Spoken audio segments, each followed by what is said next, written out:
Hey, happy Tuesday. I am Meredith. I'm here with our message for the 13th of February, 2024. We're using Bonefire Tarot for our message today.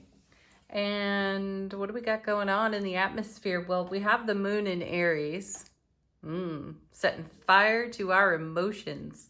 I like it. Or taking action with our emotions. I like that too. And what do we have going on in Aquarius? Quite a lot, actually. We've got the sun there, of course. Mercury's there till the 23rd. Mars has moved into Aquarius, like 1 this morning. And we've got Venus headed for Aquarius on Friday. So the sun, Mercury, Mars, Venus. Oh, I left out Pluto, kind of important. But yeah, all going on in Aquarius. This is a great moment for you to take a look at how all of this has an impact on your personal astrology. So find your favorite astrologer or go to cafeastrology.com or astrology.com. No, I'm not affiliated with any of those sites. I just happen to like them. Check them out. See what these energies are doing for you. I also put down here on the table the solar flare card. Keep in mind that we've had some pretty big ones coming our way recently, which is yet another influence upon us. So check it out for yourself. See how you are moving and grooving in this interesting climate. What does it mean for you in your zodiac sign? And probably once you know that information, you can extrapolate from there and see how the daily messages are resonating with you. Or not resonating with you, and why. Okay, first card, energy atmosphere. What's on offer? We've got the Six of Cups. How sweet. I love this card. It's the soulmate card, and tap the brakes, folks, because you know where I'm going with that. You are your own best soulmate. We talked about this in yesterday's reading when we saw the Lovers card. This is about your inner unity and your inner harmony in self-relationship, because this is the fertile ground for absolutely every aspect of your expression through connection and relationship with everything else. So while it is nicknamed the soulmate card, I feel it's also a channeling card, as in we are receiving information from our soulful presence. And it was this deck in particular, the artwork on this card, that inspired me to feel this way about that message with the Six of Cups, because you have this larger character handing something off to the smaller character on the card. You could easily see this as, mother to child, father to child sort of thing. Or the way I saw it was soulful presence, waking earthly consciousness, right? So this is, for me, an intuitively, emotionally fulfilling message coming our way from our higher self, from our higher awareness. So be on the lookout for that. You may have an epiphany. You may have the, oh, wow, I never thought of it that way, which then brings a whole new perspective and a way to heal something that may be, on your heart lately. You may be contemplating it quite a bit. So pay attention to your environment. It's talking to you. Your soulful presence is whispering to you. Next we have, nice, Wheel of Fortune. Great card to have, especially after the Six of Cups and the meaning that I offered up here on this card. This is, for me, the divine delivery system in tarot. It's the wheel that's turning on our behalf. Sometimes it feels up, sometimes it feels down. It's still delivering no matter what. And the character on this Wheel of Fortune is blindfolded, so there's a message we just don't see coming. It really will be one of those surprise epiphany moments.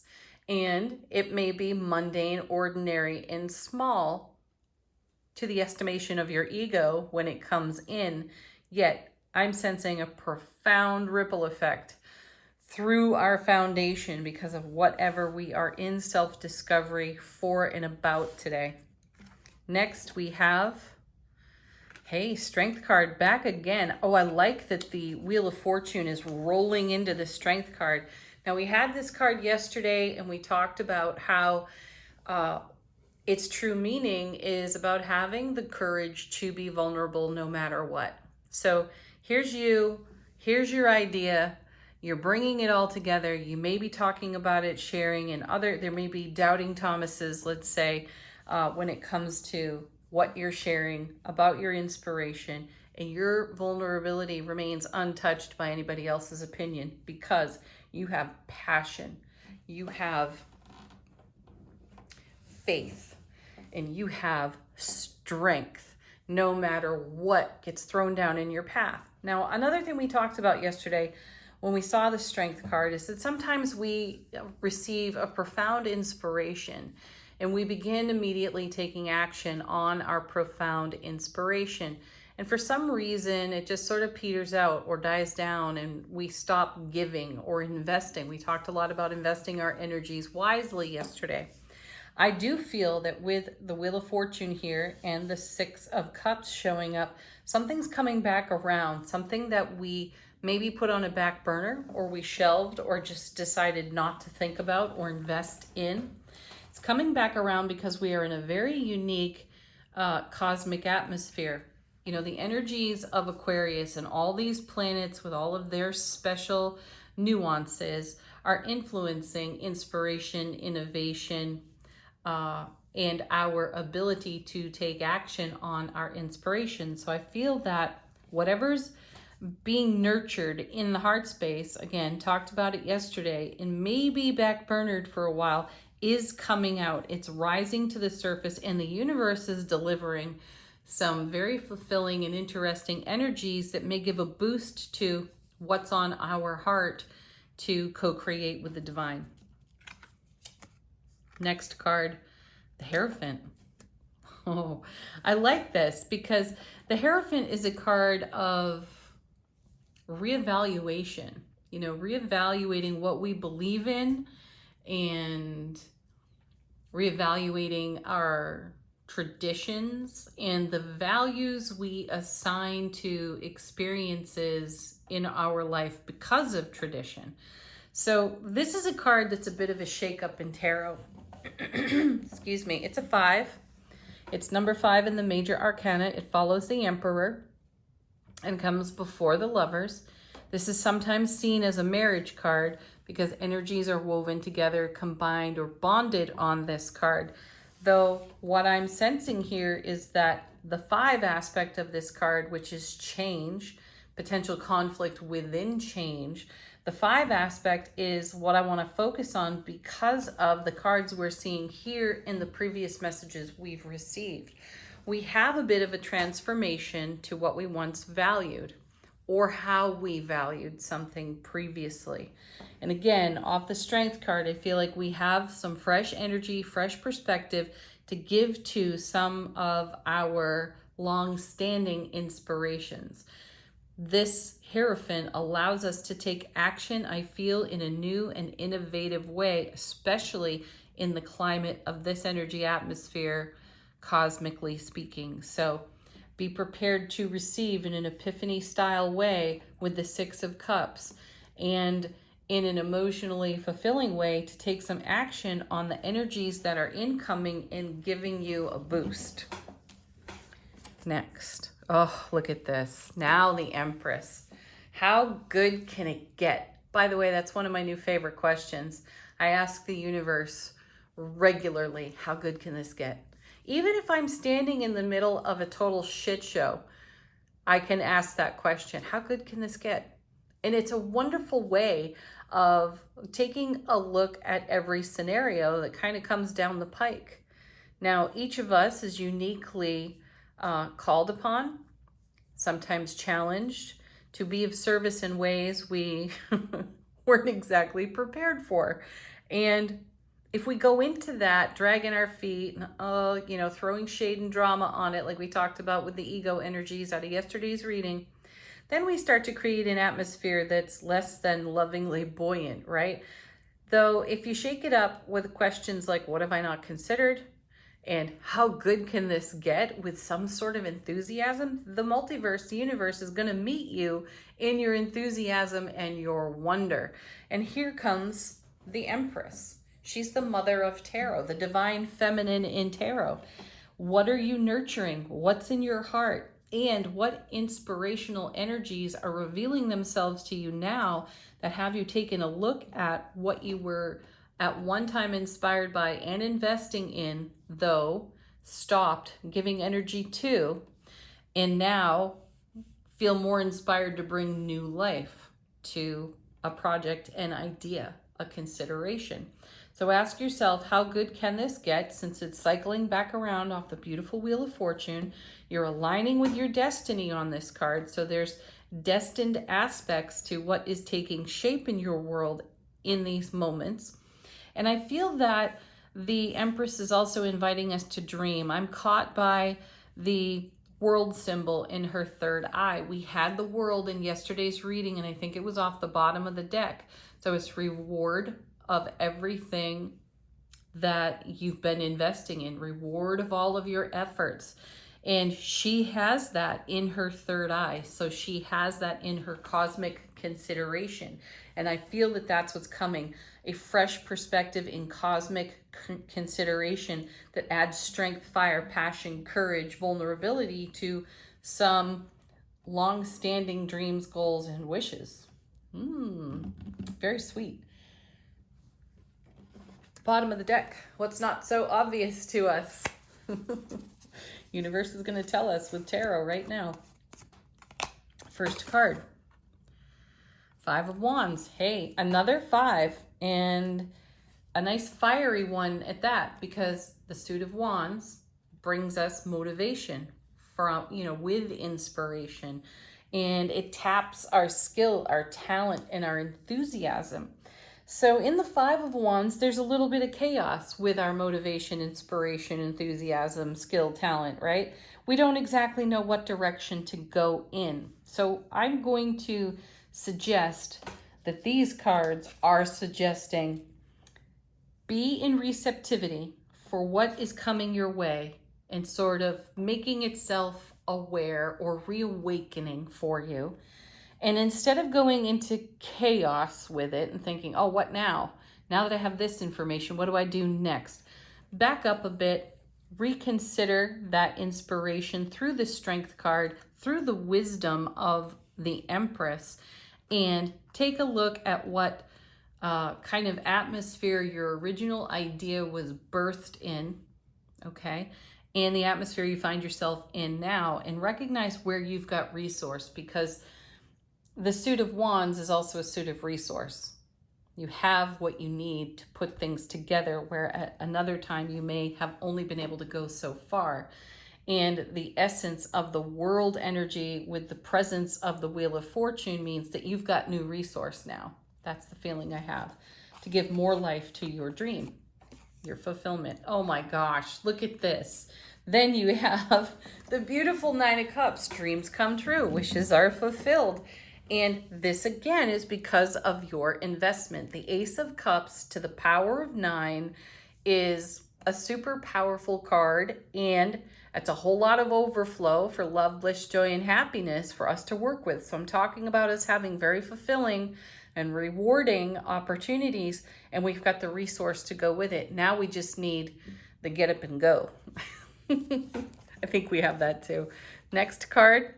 Oh my gosh, there's the Sun, the happiest card in tarot. Does it get better? I just asked, how good can it get? And then we're dealt the Nine of Cups and the Sun. Even in the face of a little bit of challenge and maybe a little bit of confusion and chaos, we're being blessed in a huge way. So one of the greatest actions we can take is contemplation, consideration. We don't necessarily have to jump into excited activity, though we can if it's called for, absolutely. I don't sense that we're going to derail ourselves with this. This is something that many of us are going to say, oh, at last. This has been living in my heart space, being nurtured to life, growing within the womb of creativity within myself, and now it's coming into the world. Let's take a moment to pause. I'd love to see the Hanged Man. Take a moment to pause here for enlightenment and see that there is a little chaos, there is a little disturbance in the force, we'll say, as things come together.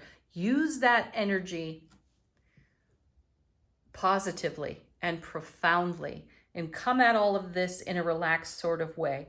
We did see, and I talked about it yesterday too, that Four of Swords last week was the last card in one of the readings, and it's about pause, relaxation, rest for the spiritual warrior or the spiritual adventurer. Prepare for what you are about to receive is what I'm getting here. Next, Eight of Cups. See, this is a long journey here, and there's the essence of eclipse on this card too. And as we spoke about in another reading recently, the Eight of Cups consecutively moves on to the Nine of Cups. And what we're seeing here is not only have we found a home in the Nine of Cups, we're still looking at the horizon, thank you very much, Wheel of Fortune, and preparing to receive the blessings that we didn't even think were coming. They're going to surprise us, and they're going to generate new inspiration, which is a fresh investment, excuse me, in fulfilling our dreams and our goals. Beautiful, really beautiful cards. All right, angel answers. If you got questions, queries, looking for confirmations, looking for a fresh sign, let this deck be that for you. I'm going to relate it to what's on the tarot table.